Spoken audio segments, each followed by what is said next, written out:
kuki muruhiye aho mwagakwiriye kuruhukira? Reba imyaka umaze we. Iyo turiho amagambo uvuge ngo nabambanywe na Kristo,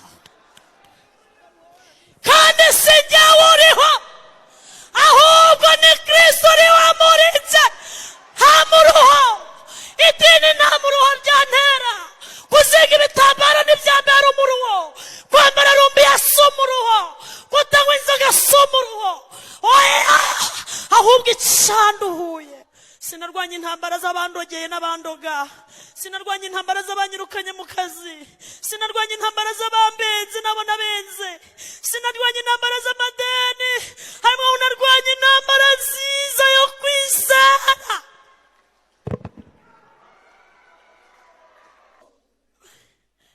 Imana ibarinde kugira ngo mutaruhiraho mwagakwiriye kuruhukira. ADEPR yatuma abantu baruha kuko atari Kristo. Amadini yatuma abantu baruha kuko si Kristo. Ariko Yesu niwe buruhukiro. Icyama abantu bose bakabimenya ko ari we buruhukiro. Mugira aho mubarizwa, mugira adresse, ariko mumenye ko Kristo ari we buruhukiro. Imana ibahisha amakuru yo hagati. Amakuru hagati rero abarokore benshi baraharuye. Ivuze ngo muzajya muri Amerika murishima, ariko urugendo rwo kugerayo ruragoye. Ivuze ngo uzabyara urabyina, ariko urugendo rwo kubigeramo ruravunanye. Icyo nkundira Imana, igira password yo hagati. Inzoka irakurya wambaye bazarishe y'ibihumbi 200, inzoka ikajya kubwira iti ndaharisha, ambara bazarishe uzajya urarurira, ndahari ndi hano.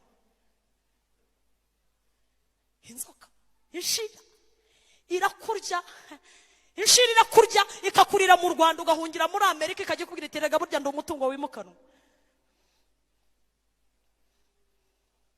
Shimira Yesu ko ari we buruhukiro.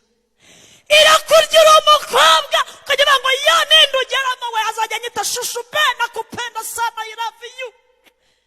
Ukajya uvuga uti ningerayo nzaba nduhutse we, nzajya mwita dadi nawe anyite mami. Noneho abarokore batazi amakuru y'urugendo bahita bamanuka igisenya kwifata selfie, ubwo yambaye agakabutura akagera hano, bya bindi atatwerekeye ku ruhimbi hano abijyana igisenyi. Abatereka nze mpeza abaturage b'inyarugenge, my king my baby. Abaturage b'inyarugenge mwese mwambonye, ukajya yigira cyaka. Ayo ba Joseline bazi kubyinira bakoze ubukwe rero, kanyuma y'amezi 3 kumva byarangiye ngo yaruvuyemo yagiye. Byagenze bite n'inzoka y'inshira yabinjiyemo.